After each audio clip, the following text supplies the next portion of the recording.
지난 한 주간도 평안하셨습니까? 김태호 목사입니다.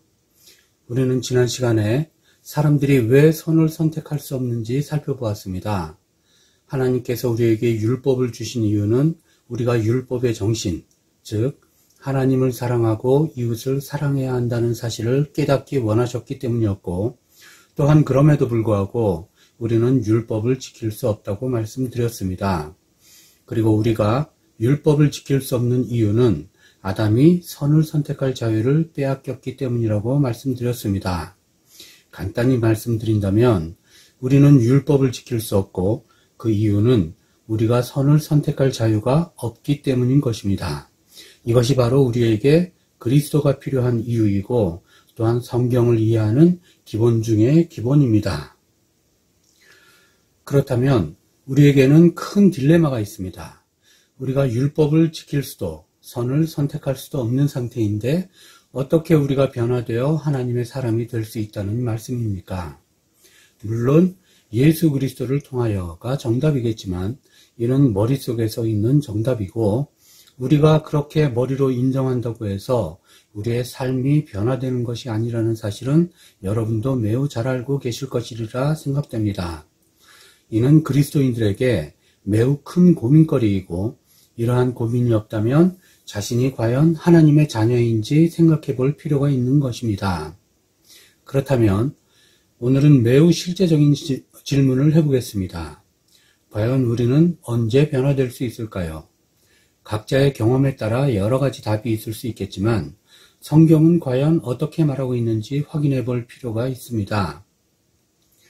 이제 이 질문의 답을 찾아가기 위해 질문을 바꿔보도록 하겠습니다. 하나님과 사람이 겨룬다면 과연 누가 이길까요? 여러분은 세상에 이런 어리석은 질문이 다 있냐고 반문할지도 모르겠습니다. 당연히 하나님과 겨루어 이길 수 있는 사람은 아무도 없을 것이기 때문입니다. 그런데 이상하게도 하나님은 야복 나루터에서 그래, 내가 나를 이겼다 라고 말씀하시면서 야곱의 이름을 야곱에서 이스라엘로 바꾸어 주십니다. 야곱은 발꿈치를 잡은 자, 속이는 자란 뜻입니다. 지금의 이스라엘 나라의 이름의 기원이 바로 야곱의 야복나루 사건인 것입니다. 이 말씀에 따라 이스라엘은 하나님 및 사람과 겨루어 이긴 자라는 뜻으로 알려져 있습니다. 다음 말씀을 보시기 바랍니다. 야곱은 홀로 남았더니 어떤 사람이 날이 새도록 야곱과 씨름하다가 자기가 야곱을 이기지 못함을 보고 그가 야곱의 허벅지 관절을 치매 야곱의 허벅지 관절이 그 사람과 씨름할 때에 어긋났더라. 그가 이르되 날이 새려하니 나로 가게 하라. 야곱이 이르되 당신이 내게 축복하지 아니하면 가게 하지 아니하겠나이다. 그 사람이 그에게 이르되 내 이름이 무엇이냐? 그가 이르되 야곱이니이다.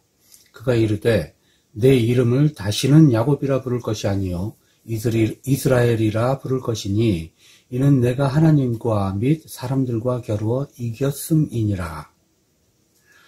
그렇다면 믿음의 조상 중 한 명이었던 야곱은 왜 밤새도록 하나님과 겨루어 씨름을 한 것일까요?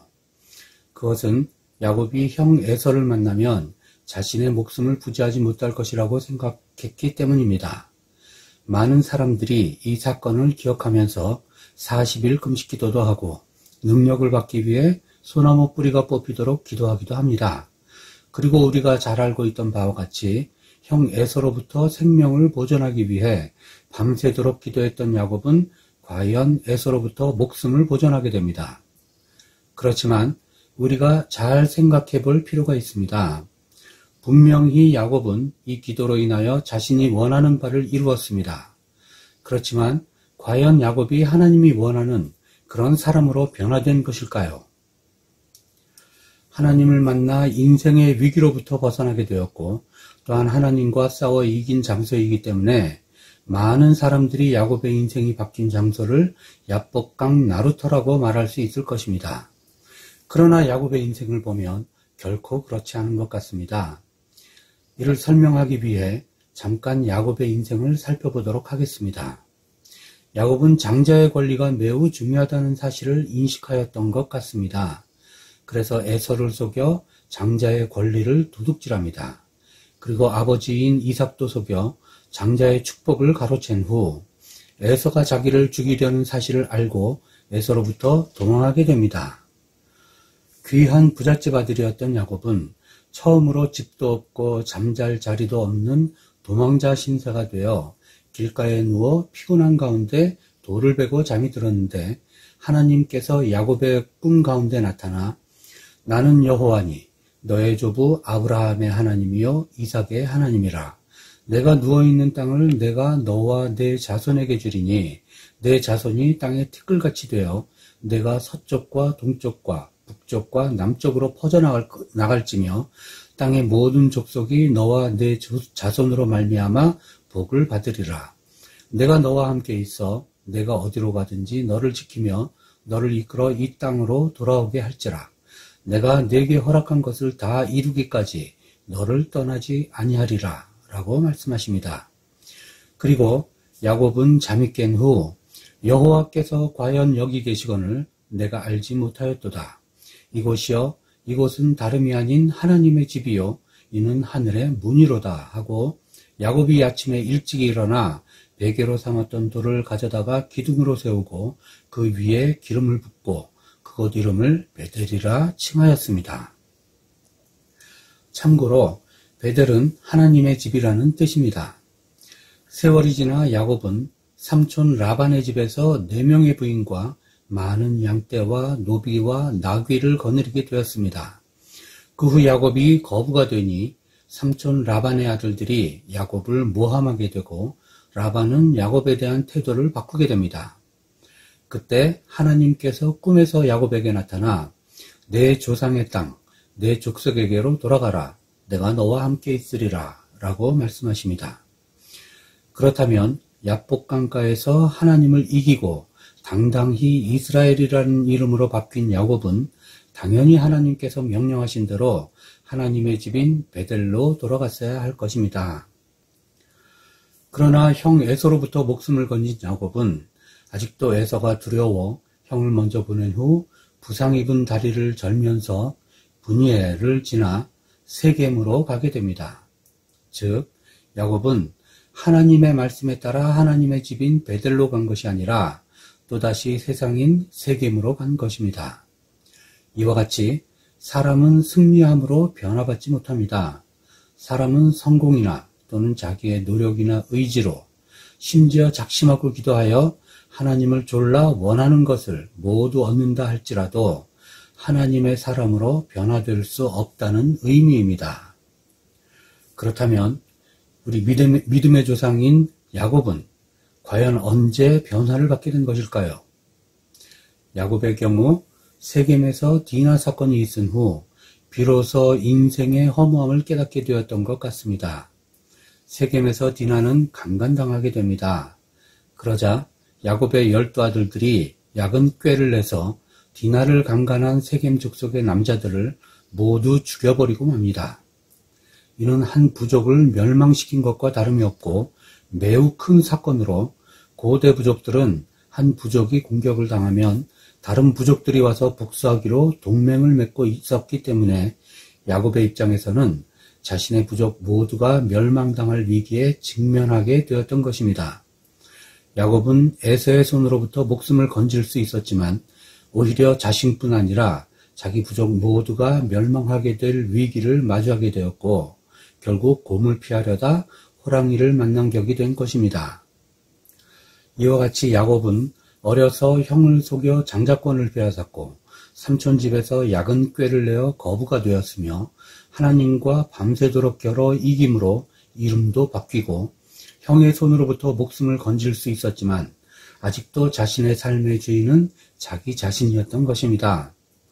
그랬던 야곱은 디나 사건을 통해 드디어 자신의 삶의 주인이 되는 것을 포기합니다. 그리고 디나 사건 후 전전긍긍하고 있는 야곱에게 하나님께서 나타나십니다. 다음 말씀을 보시기 바랍니다. 하나님이 야곱에게 이르시되 일어나 베델로 올라가서 거기 거주하며 내가 내 형 에서의 낯을 피하여 도망하던 때에 내게 나타났던 하나님께 거기서 제단을 쌓으라 하신지라. 야곱이 이에 자기 집안 사람과 자기와 함께한 모든 자에게 이르되 너희 중에 있는 이방 신상들을 버리고 자신을 정결하게 하고 너희들의 의복을 바꿔 입으라. 우리가 일어나 베델로 올라가자.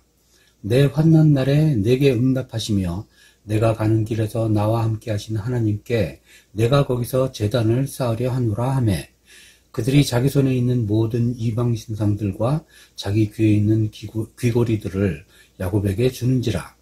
야곱이 그것들을 세겜 근처 상수리나무 아래 묻고 그들이 떠났으나 하나님이 그 사면 고울들로 크게 두려워하게 하였으므로 야곱의 아들들을 추격하는 자가 없었더라.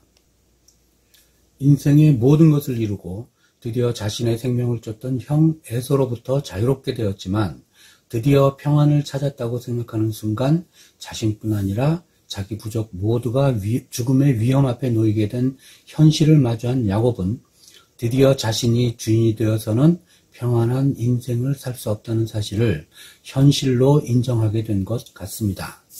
그리고 야곱은 마침내 자신의 우상을 버리고 하나님의 집으로 돌아가 제단을 쌓겠다고 말합니다. 여러분, 야곱과 같이 그렇게도 많은 하나님의 능력을 경험하고 하나님과 씨름하여 이긴 사람이 아직도 이방 신상을 가지고 있었다는 사실이 놀랍지 않습니까? 그러나 이것이 바로 자신이 주인인 사람의 모습입니다. 사람이 자기 인생의 주인이 되어 사는 것, 이것을 성경은 자신의 배를 신으로 섬긴다고 말하고 있습니다. 이와 같이 우상을 섬기며 살던 야곱이 마침내 자신의 모든 우상을 상수리나무 아래에 묻어버리고 자신을 정결케 한 후 옷을 갈아입는 것입니다. 이와 같이 인생의 참된 변화는 자신을 내려놓고 포기하는 데에서부터 시작할 수 있습니다.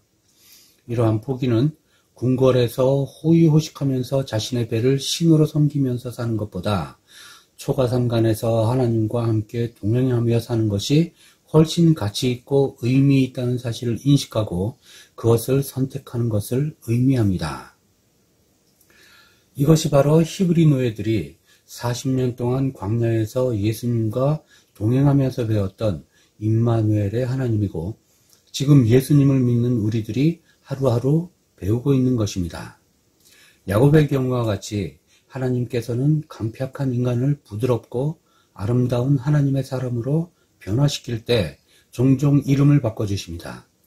이름이 바뀌었다는 사실은 우리의 자격이 바뀌었다는 사실을 의미합니다. 마치 우리가 예수님을 믿을 때 우리가 하나님의 자녀로 자격이 바뀐 것과 같이 말입니다. 그러나 이름이 바뀌었다고 해서 그 즉시 그 사람의 인격이 변화되는 것은 아닙니다. 이름이 바뀐 하나님의 사람들은 인생 가운데 자기가 주인인 삶을 하나씩 내려놓으면서 그 이름에 걸맞게 조금씩 하나님의 형상을 회복해 나가야 하는 것입니다.